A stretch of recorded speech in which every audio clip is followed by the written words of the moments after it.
أعوذ بالله من الشيطان الرجيم بسم الله الرحمن الرحيم الذي خلق السماوات والأرض وما بينهما في 6 أيام ثم استوى على العرش الرحمن فاسأل به خبيرا وإذا قيل لهم اسجدوا للرحمن قالوا وما الرحمن فنسجد لما تأمرنا وزادهم نفورا درود شریف اللهم صل علی سیدنا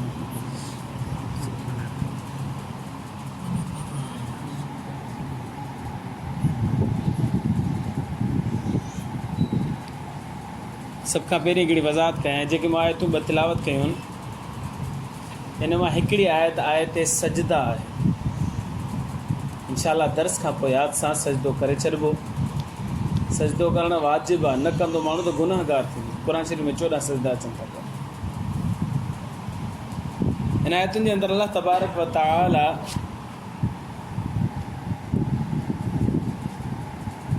हिकिड़ो मसइलो बयानु कयो पंहिंजी तौहीद जो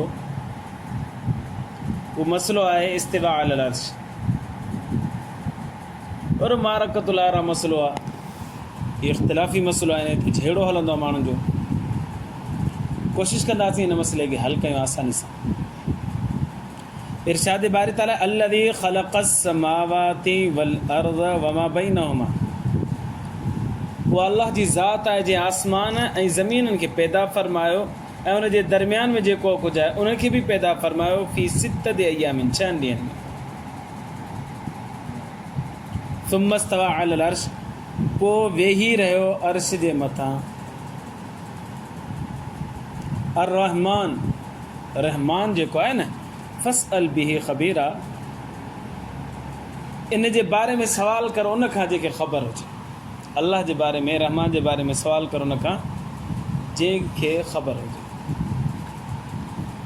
हिते हिकिड़ो सवाल पैदा थींदो अल्लाह तबारक व तआला फ़रमाए थो कुन फयकुन थी त थी वेंदो अल्लाह जे चवण जी देरि आहे कलाम करण जी देरि आहे शइ जे वजूद अचण में काई देरि कोन्हे पोइ हिते अल्लाह से फरमाए थो आसमान ज़मीन खे मूं 7 ॾींहंनि में पैदा 6 ॾींहंनि में पैदा फ़रमायो एॾी देरि छो जवाबु उलमा किराम इहो ॾिनो त अल्लाह हिन ॻाल्हि ते क़ादिर आहे ऐं क़ादिर हो त फ़रमाया ठही वञ त हू ठही वञनि हा 7 आसमान 7 ज़मीनूं लम्हनि में ठही वञनि हा पर अल्लाह तबारक व तआला इंसान खे ॿुधाए थो भई इंसान तूं जॾहिं कमु करी मां अल्लाह क़ादिर आहियां पोइ बि मां 6 ॾींहंनि में आसमान ऐं ज़मीन खे ठाहियो आहे ऐं इंसान तूं बि कंहिं कम जे अंदरि तकड़ न कजांइ तकड़ कमु शैतान जो आहे उजलत खां कमु न वठिजांइ हर कम में एतिदाल सां ऐं प्यारो मोहबत सां कम खे पाए तकमील ताईं पुॼाइण जी कोशिशि कजांइ त हुन में तकड़ जे करे का ख़राबी पैदा न थी वञे ॿियो सवाल पैदा थींदो साईं पोइ निमाज़ ते पोइ छो चवंदा आहिनि मौलवी तकड़ ते अचो हर कोई पंहिंजी मर्ज़ी सां आराम सां पढ़े न छो तकड़ कयूं आज़ान आई जे करे 8:15 बजे 8:30 बजे छो तकड़ में नमाज़ पढ़ूं भले 9:30 बजे पढ़ूं 9:30 बजे मौलवी सभु पढ़ी हलिया वञनि पोइ आराम सां असां पढ़ंदासीं पोइ ख़ैर जमा जो पाण त छो चवंदा तकड़ में अची नमाज़ दाख़िल कयो हुनखे जवाबु इहो ॾिबो इबादात जे अंदरि सुस्ती न आहे करणी तव्हां दुनियावी मामलात जे अंदरि भले उन में तव्हां एतिदाल सां कमु कयो पर इबादात जे अंदरि सुस्ती न आहे करणी उहो पंहिंजे टाइम ते करिणी शरीयत जो इहो हुकुम अल्लाह तबारक व तआला तव्हांखे 5 नमाज़ूं ॾिनियूं आहिनि त हुनजो वक़्तु बि अल्लाह तबारक व तआला मुक़ररु कयो नबी सल्लल्लाहु अलैहि वसल्लम मुक़ररु करे नमाज़ पढ़ी लिहाज़ा इन कम में ईअं न त बाबा हाणे मौलवी साहिबु चयो तकड़ न आहे करणी आराम सां वेंदासीं ईअं न इबादात जे अंदरि असांखे तकड़ करणी आहे पहिरियां अची करे पुॼणो आहे पहिरीं सफ़ में अची नमाज़ पढ़णी बाक़ी दुनियावी कमनि में जीअं आसमान ऐं ज़मीन खे ठाहिण का इबादत कोन्हे इहा अल्लाह तबारक व तआला हिकिड़ो दुनियावी कमु कयो अहिड़े नमूने सां दुनियावी कमनि जे अंदरि असांखे एतिदाल सां कमु कयो उन में तकड़ न करणु घुरिजे यही वजह है जो जेको दुनियावी कम है उन में हुक्म आहे त तव्हां मशवरो कयो उन फील्ड वारनि खां मशवरो कयो, नेक माण्हुनि खां मशवरो कयो, घर वारनि खां मशवरो कयो, भले आराम सां मशवरो कयो, पोइ उन कम खे पाए तकमील ॾेई छॾियो। तकड़ उन में न कयो। नबी सल्लल्लाहु अलैहि वसल्लम ने इरशाद फरमाया अल उजलतु मिन शैतान, तकड़ कम शैतान जो आहे। लिहाज़ा उहो कहिड़ो कमु तकड़ वारो? ही इबादत न, इबादत न, इबादत में असांखे तकड़ करणी आहे, अगरि आई करणी आहे। बाक़ी रहियो दुनियावी कमु, उन में जेकॾहिं तकड़ कंदासीं त शैतान जो कमु थींदो ऐं पोइ वरी ग़लती थी वेंदी, असांखां ग़लति कमु थी सघे थो। उन में इतदाल सां आराम सां मशवरो करे पोइ कजे। सुम्मा इस्तवा अलल अर्श, पोइ अलाह अर्श ते मुस्तवी थियो। हाणे हीअ आयत ॿुधाए, जीअं क़ुर शरीफ़ में 6-7 आयतूं अचनि थियूं मुख़्तलिफ़ जॻह ते, अलाह अर्श ते मुस्तवी थियो, अर्श ते वेठो, अर्श ते वेठो। पोइ इन मां ख़बर पई त अलाह अर्श ते आहे, ज़मीन ते कोन्हे। इलाही दोस्त तव्हांखे ईअं चवंदा अलाह अर्श ते आहे, ज़मीन ते आहे ई कोन। लिहाज़ा जेको अक़ीदो रखे थो अलाह जे ज़मीन ते हुजण जो, उहो गुनाहगार आहे, क़ुर जे मुख़ालिफ़ आहे। जवाबु इहो आहे त जिथे क़ुर शरीफ़ में अचे थो पियो अलाह अर्श ते आहे, त क़ुर शरीफ़ जी मुतअद्दिद जॻहियुनि ते अचे थो अलाह ज़मीन ते बि आहे। मा यकूनु मिन नजवा सलासतिन इल्ला हुव राबिउहुम वला खमसतिन इल्ला हुव सादिसुहुम। अलाह साईं फरमाए थो जिथे तव्हां 3 आहियो उते चोथों अलाह आहे, जिथे तव्हां 4 आहियो उते 5 अलाह आहे। त इतां त ख़बर पई थी त इंसाननि सां बि गॾु अलाह आहे। पोइ इन आयत खे तव्हां किरां कंदा? या वल्लाहु अला कुल्लि शैइन शहीद, अलाह हर शइ ते मौजूदु आहे। शहीद माना मौजूदु हुजनि। पोइ इन आयतुनि खे अवां किरां कंदा? वहुव मअकुम ऐनमा कुंतुम, जिथे तव्हां आहियो उते अलाह आहे। इन आयतुनि खे तव्हां किरां कंदो? पोइ हिन जो ख़ुलासो इहो निकितो हिन आयतुनि खे ॾिसी करे ऐं हुन आयतुनि खे ॾिसी करे इहो ख़ुलासो निकिरे थो त अलाह अर्श ते बि आहे, अलाह फ़र्श ते बि आहे, जिथे किथे आहे। पोइ साईं सुवालु पैदा थींदो, किनियूं जॻहियूं बि आहिनि, सुठियूं जॻहियूं बि आहिनि, पोइ अलाह किन जॻहियुनि ते बि आहे? इहो सुवालु करण वारो केरु सुवालु करे सघे थो? साईं ज़मीन ते सुठियूं जॻहियूं बि आहिनि, ज़मीन ते किनियूं जॻहियूं बि आहिनि।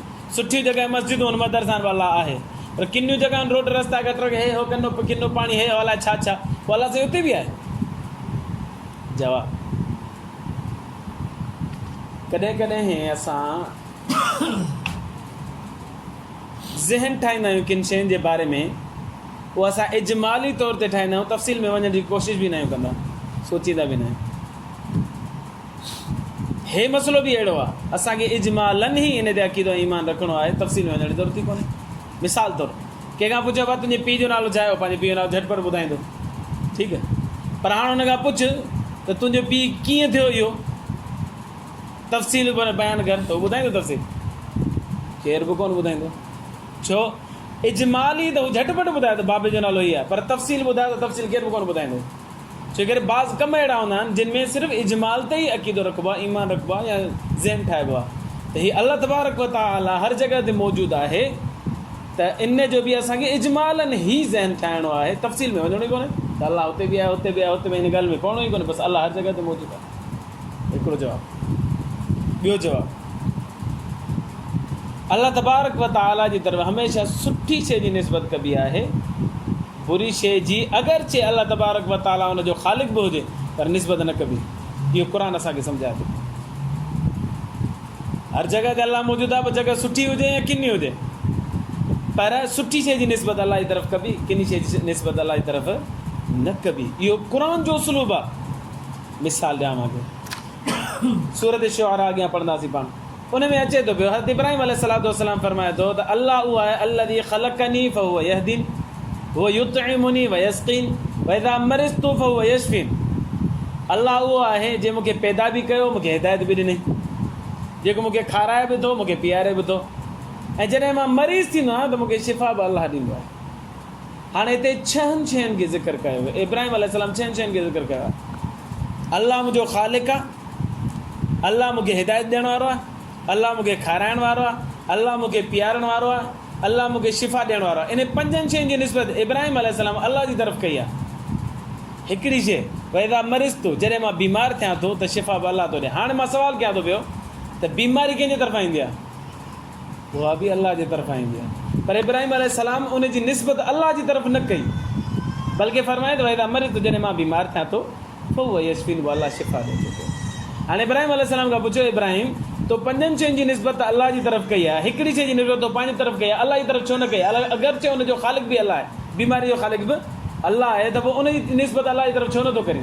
त इब्राहिम अलैहिस्सलाम तव्हांजे साम्हूं हुजे, असांजे साम्हूं हुजे न, त जवाब इहो ॾे त बाबा सुठी शइ जी निस्बत अलाह जी तरफ़ कबी, बुरी शइ अगरचे अलाह सां हुनजो ख़ालिक़ ऐं क़ादिर आहे पर उन जी तरफ़ निस्बत नाहे कबी। त अहिड़े नमूने सां अलाह साईं सुठियुनि जॻहियुनि ते बि आहे ऐं बुरियुनि जॻहियुनि ते बि आहे, पर असां सुठियुनि जॻहियुनि जी निस्बत अलाह जी तरफ़ कंदासीं, बुरियुनि शयुनि जो अगरचे अलाह ते उते मौजूदु आहे पर निस्बत न कंदासीं। जीअं इब्राहिम अलैहिस्सलाम सुठियुनि शयुनि जी निस्बत अलाह जी तरफ़ कई ऐं बुरी शयुनि जी निस्बत अलाह जी तरफ़ नथो करे।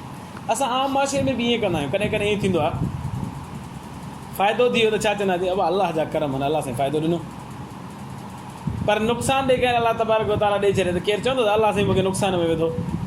केरु बि कोन थींदो। अगरि अलाह साईं क़ुर में फ़रमाए थो त असां कॾहिं कॾहिं इंसान खे नुक़सान में बि विझंदा आहियूं, पर केरु बि ईअं कोन चवंदो त अलाह साईं भाउ मूंखे खॾ में किराए छॾियो, अलाह साईं मूंखे नुक़सानु ॾेई छॾियो 5 लख जो, 8 करोड़ जो, 3 करोड़ जो, 10 करोड़ जो। छो? छो करे सुठी शइ जी निस्बत हमेशह अलाह जी तरफ़ कबी ऐं बुरी शइ जी निस्बत अलाह जी तरफ़ न कबी, अगरि हुनजो ख़ालिक़ या मूजिद या करण वारो अलाह तबारक व तआला।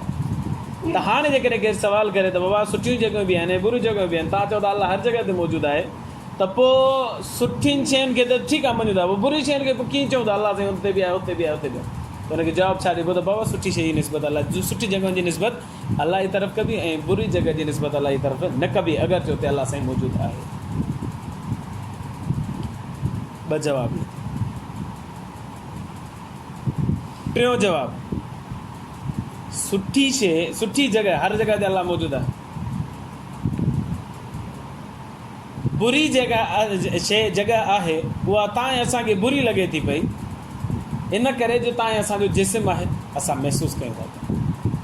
अलाह जो जिस्म आहे, जॾहिं अलाह साईं जिस्म खां ई पाक आहे त अलाह उन शइ बुरी खे बुरो महसूसु करण खां बि पाक आहे। लिहाज़ा अलाह मौजूदु आहे बिला जिस्म जे, लिहाज़ा उहा जेका तव्हां असांखे बुरी शइ बुरी लॻे उहा अलाह तबारक व तआला खे बुरी इन करे नथी लॻे जो अलाह जो जिस्म ई कोन्हे, बग़ैर जिस्म जे अलाह तबारक व तआला मौजूदु आहे। हिकिड़ो ॿियो आलिम सगोरा जवाबु ॾींदा आहिनि, पर उहो ख़ासि इल्मी जवाबु आहे, उहो उनखे स्किप कयूं था बसि। त हिते अचे थो पियो त सुमस्तवा अलल अर्श, अलाह तबारक व तआला अर्श ते वेठो, त हाणे छा सिर्फ़ु अर्श ते ई आहे? न, जवाबु इहा त अलाह हर जॻह ते आहे, पर बिला मकान आहे, बग़ैर जिस्म जे हर जॻह ते मौजूदु आहे। असांजो इजमाल हिन मथां ईमान आहे, तफ़सील में वञण जी ज़रूरत थी कोन्हे, पर जेकॾहिं केरु चए भाउ तफ़सील में वञे त पोइ हुनखे चइबो त हाणे तुंहिंजे बाबे जो नालो छा अथव, झटिपट ॿुधाईंदो, हाणे बाबो तुंहिंजो बाबो कीअं थियो इहो त ॿुधाए, तफ़सील न थोरो त केरु बि कोन ॿुधाईंदो। तूं पंहिंजे बाबे जे मथां तफ़सीली तूं ज़िक्र नथो करे सघीं, त अलाह जे वजूद जे मथां तफ़सील छो थो बहस करे? अॻिते फरमायो अर्रहमान फस्अल बिही ख़बीरा, रहमान उहो आहे, उनजी शान उन खां पुछ जेको ॼाणे थो पियो।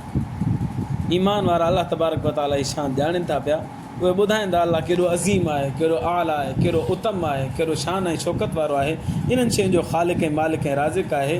असांखे अलाह तबारक व तआला जे मथां ईमान आणणु घुरिजे, एज़ अ रहमान, वॾी रहम करण वारो। अच्छा, वइज़ा क़ील लहुम उसजुदू लिर्रहमान, जॾहिं चऊं था असां हिन काफ़िरनि खे त वाह सजदो कयो अलाह तबारक व तआला खे, क़ालू चवनि था वमर रहमान, रहमान आहे छा?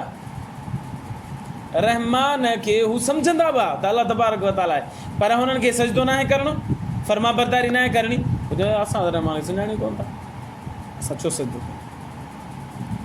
नस्जुदु लिमा तअमुरुना, तुंहिंजी ॻाल्हि जे करे सजदो कयूं असां, तूं चवई त असां सजदो कयूं? न न, ईअं त कोन थींदो। वज़ादहुम नुफूरा, पोइ हुननि जी नफ़रत वधंदी। हालांकि अलाह खे सुञाणींदा, रहमान खे सुञाणींदा पिया, पर जॾहिं नबी सल्लल्लाहु अलैहि वसल्लम उनखे दावत ॾींदा त पोइ उन्हनि खे अञा नफ़रत वधंदी, बुग़्ज़ वधंदो, साड़ वधंदो ऐं कोई इन ॻाल्हियुनि खां परे थींदो। इन करे इन आयत जे मथां ईमान वारनि खे हुकुम आहे त जॾहिं इहा आयत पढ़ी वञे त तव्हां फिलफोर सजदे में हलिया वञो या बदेर सजदे में हलिया वञो, माना इक़रार कयो त असां सजदो कयूं था पिया।